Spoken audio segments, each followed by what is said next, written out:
కానీ వీళ్ళు వచ్చి నిలవలేని రోజులు కాలే, కేసులే కేసులు. ఇప్పుడు మా తమ్ముడు చెప్పిండు, మా వర్గం తమ్ముడు చెప్పిండు. ఇప్పుడు చాలా మంది మా కార్యకర్తలు కూడా చెప్తా ఉన్నారు నాకు, ఏంది ఎంతసేపు బెదిరించుడు, మన కుట్రలు, క్రిమినల్ కేసులు, రాజకీయాలు చేస్తా ఉన్నారు వాళ్ళు. అంటే మీరు గజ్వేల్ ప్రజల జీవన ప్రమాణాలు పెంచడంలో పోటీ పడ్డాడు, మీరేమో కేసులు, కుట్రలు, అక్రమ కేసులు పెట్టడంలో మీరు పోటీ పెడుతున్నారు.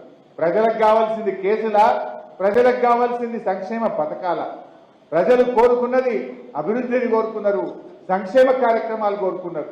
కానీ మీరు చేస్తున్నది ఏంటంటే ఇవాళ మా పిఏసిఎస్ చైర్మన్లను దించడం, మా ఎంపీపీలను దించడం, మున్సిపల్ చైర్మన్ల మీద బెదిరించి అవిశ్వాసాలు పెట్టడం, కేసులు పెట్టడం మీద మీరు దృష్టి పెడతా ఉన్నారు. మీరు ఏం చెప్పిండ్రు ప్రజలకు ఆ రోజు? మనం కూడా చర్చ పెట్టాలి ప్రజల్లో. ఏమని చెప్పిండ్రే? మేము గవర్నమెంట్ రాగానే డిసెంబర్ 9 తారీఖు నాడే 2 లక్షల రూపాయలు రుణమాఫీ చేస్తామన్నారు. చేసిండ్రా? మేము రాగానే 2000 పింఛన్ కాదు, ఇక మీకు 4000 తయారున్నాయి, 4000 ఇచ్చుడే అన్నారు. వచ్చినాయా? అరే ఇక మీరు కరెంటు బిల్లులే కట్టకుర్రి, ఇక ఫ్రీ కరెంట్ అన్నారు. ముక్కు విండి ఇలా కరెంట్ వాళ్ళు వచ్చి ఊళ్ళల్లో బిల్లులు వసూలు చేస్తున్న పరిస్థితి ఉన్నది. ఆనాడు రైతు బంధు ఇస్తామంటే ఇప్పుడైతే 10,000 వస్తాయి, మేము రాగానే 15,000 పక్కా, ఇప్పుడు వద్దు ఇప్పుడు వద్దు అన్నారు. వచ్చినాయే 15,000? 15,000 ఆ 10,000 కూడా పూర్తి కట్టలేవు. అంటే ఇలా ఎన్ని రకాలు. అరే వడ్లు అమ్ముకోకుర్రి, మేము వస్తున్నాం, ఇక 500 బోనస్ తయారున్నాయన్నారు. ఇచ్చినారే మొన్న వానకాలం వడ్లకు బోనస్ ఎగబెట్టిండ్రు. రుణమాఫీ పట్టలేదు, రైతు బంధు 15,000 అన్నారు, మాట తప్పిండ్రు. మొన్న అసెంబ్లీలో మీరు చూసుంటారు. అరే నిరుద్యోగ భృతి ఇస్తామన్నారు, అది ఎప్పటి నుంచి ఇస్తారంటే ఉప ముఖ్యమంత్రి బట్టి విక్రమార్క గారు లేచి అది మేమెక్కడ చెప్పినా మేము చెప్పలే అన్నారు. వాళ్ళ మేనిఫెస్టో తీస్తే వెళ్ళదా అట్లా? అసెంబ్లీ సాక్షిగా నిరుద్యోగ భృతి చెప్పలేదని ఇవాళ చేతులు ఎత్తేసిండ్రు కాంగ్రెస్ పార్టీ. వాళ్ళ మేనిఫెస్టోలో ఉంది, వాళ్ళ ప్రియాంక గాంధీ గారు చెప్పినారు, కానీ ఇలా మేము చెప్పలేదు అని చెప్పి చేతులు ఎత్తేసే పరిస్థితి కూడా మీరందరూ కూడా అసెంబ్లీలోనే చూశారు. ఇవన్నీ కూడా ఇవాళ ప్రజలు గమనిస్తూ ఉన్నారు. ఎన్ని అబద్ధాలు ఆడినరో ఇవాళ అందరు ప్రజలు గమనిస్తున్నారు. ఎందుకంటే ప్రగతి భవన్లో ఏమన్నారు? ఉండండి అన్న ఉండండి, ఆకలైతే 200 అయింది కదా. ప్రగతి భవన్లో ఏమన్నారు? 250 బెడ్రూమ్లు ఉన్నాయన్నారు, స్విమ్మింగ్ పూల్ ఉందన్నారు, ఇంకేందో ఉన్నదన్నారు. మొన్న అసెంబ్లీలో పట్టుకొని అడిగిన బట్టి విక్రమార్క, నాయన బట్టి విక్రమార్క గారు ఇప్పుడు నువ్వే పోయి ఉంటున్నావు కదా ప్రగతి భవన్లో, మరి ఎన్ని రూములు ఉన్నాయో చెప్పవా ఇప్పుడు ప్రజలకు అసెంబ్లీలో చెప్పు అని అడిగిన. స్విమ్మింగ్ పూల్ ఉన్నదేమో ఇప్పుడు చెప్పవా అన్న.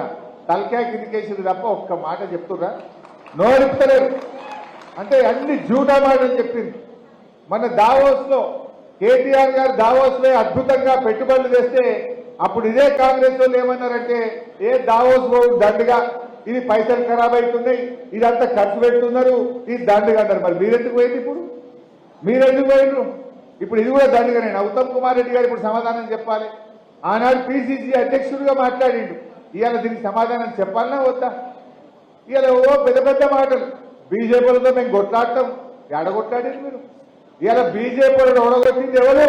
బండి సంజయ్ని ఓడగొట్టింది బీఆర్ఎస్ పార్టీ, అరవింద్ ఓడగొట్టింది బీఆర్ఎస్ పార్టీ, ఆదిలాబాద్ లో బాబురావు ఎంపీని ఓడగొట్టింది బీఆర్ఎస్ పార్టీ, ఈటల రాజేందర్ గారిని ఓడగొట్టింది బీఆర్ఎస్ పార్టీ, రఘునందన్ రావు ఓడగొట్టింది బీఆర్ఎస్ పార్టీ. అసలు బీజేపీతో కొట్లాడింది బీఆర్ఎస్ పార్టీ కదా. गंदा बात फैलाते जा रहे लोग। कौन हराए बीजेपी को? बीआरएस पार्टी ने हराए। वो बीजेपी का गवर्नर साहबा जो बिल असेंबली में पास करके अपन भिजाए, वो पूरा बिलों को रोके रखा। अब कांग्रेस आने के बाद पूरा पास कर दे रहा। अब कौन किससे मिल गया? जब क्यों रोके, अब क्यों पास हो रहा बिल? मालूम नहीं हो रहा क्या? अब अदानी भी आ गए। मेरा भाई अदानी का याद कर रहा। कल सुबह राहुल गांधी, నిన్న ఉదయం రాహుల్ గాంధీ గారు అక్కడ మాట్లాడిండు, నార్త్ ఈస్టర్న్ స్టేట్స్ లో బస్సు యాత్రలో మాట్లాడిండు. ఈ దేశం ఇద్దరు వ్యక్తుల చేతుల్లో ఉన్నది, అదానీ అంబానీ చేతుల్లో ఈ దేశం ఉన్నది. ఈ రెండు వ్యక్తుల చేతుల్లో 500 కంపెనీలు ఉన్నాయి. అదానీ అవినీతి వెనుక ప్రధాని ఉన్నాడు అని అక్కడనేమో రాహుల్ గాంధీ మాట్లాడతాడు. పొద్దుగాల రాహుల్ గాంధీ అదానీ అవినీతి పరుడు, అదానీ అవినీతి వెనుక ప్రధాని ఉన్నాడని పొద్దుగాల రాహుల్ గాంధీ మాట్లాడితే, పొద్దుకేమో రేవంత్ రెడ్డి పోయి అదానిని అనిపించుకుంటాడు. మరి ఇప్పుడు ఈ రేవంత్ రెడ్డిది కరెక్టా, రాహుల్ గాంధీది కరెక్టా? ఆయననేమో అవినీతి పరుడు, ఈయననేమో అనిపించుకుంటాడు. ఈయన పోయి 12,200 కోట్లకు నేను అగ్రిమెంట్ చేసుకుంటున్నా అని షేక్ హ్యాండ్ ఇచ్చుకుంటాడు. మరి ఇప్పుడు ఇవాళ ఏందనేది మనకు అర్థమైతలేదా? ఇలా బీజేపీ లాంటి మతసత్వ శక్తుల మీద పోరాడింది బీఆర్ఎస్ పార్టీ, సెక్యులరిజాన్ని కాపాడింది బీఆర్ఎస్ పార్టీ, అభివృద్ధిలో ముందుకు పోయింది బీఆర్ఎస్ పార్టీ. కాంగ్రెస్